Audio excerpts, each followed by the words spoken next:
Hello, Washington plays Michigan State. Early season, week 3, September 17. This game will be at home. And this fan base deserves an awesome home game, right? They didn't get the Michigan game at home, and now they get Mel Tucker's squad. They'll have a ton of juice after what they did this season, coming into a rabid Husky stadium. And one of the best rivalries in college football, no doubt, especially on the West Coast, will feature two coaches in it for the first time, Kalen DeBoer and Dan Lanning. Week 11, Saturday, November 12th. That's Oregon and UW. Yeah, it's going to be rocking. I'm a big fan of this schedule for a couple reasons. One, it's got a premier game early on, right? So this new staff gets to settle in. Kent State, Portland State, they should get 2 wins there. And then it's Michigan State, as you referenced, at home.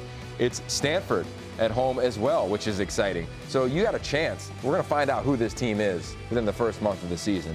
And then they have a stretch run.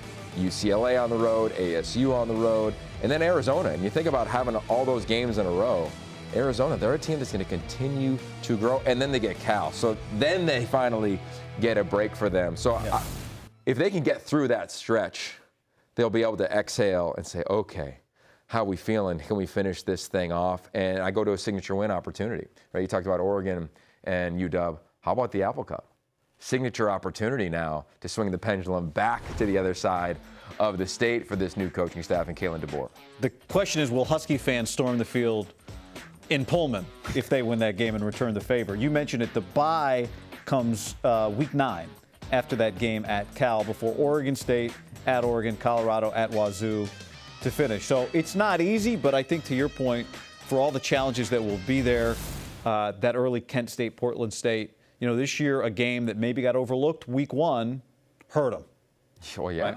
For sure. And I like this for this new staff, right? You come in and everybody's a little on edge because they got to prove that they can play for you as well. And clearly spots are going to be open. Competitive cauldron is exactly what they're going to create there. And I think we're going to see them on offense be, of course, better than they were a year ago. So what do we see those first 2 weeks? And then what do we see against a Michigan State team? And again, non-conference games are huge for the individual school, of course, but also for the nature of the league. And if you look at what we have the first couple of weeks, we've already released. You got the Georgia game, you got Florida against Oregon and Utah, respectively.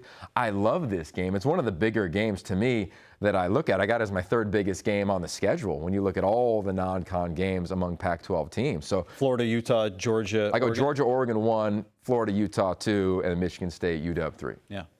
I think that game's September. That game's going to deserve a blimp. Oh, dude, it's going to be. And the fan base, again, I go back to them. This year was so fun, as we know, getting on the road. This fan base deserves a game like this. It's going to be awesome.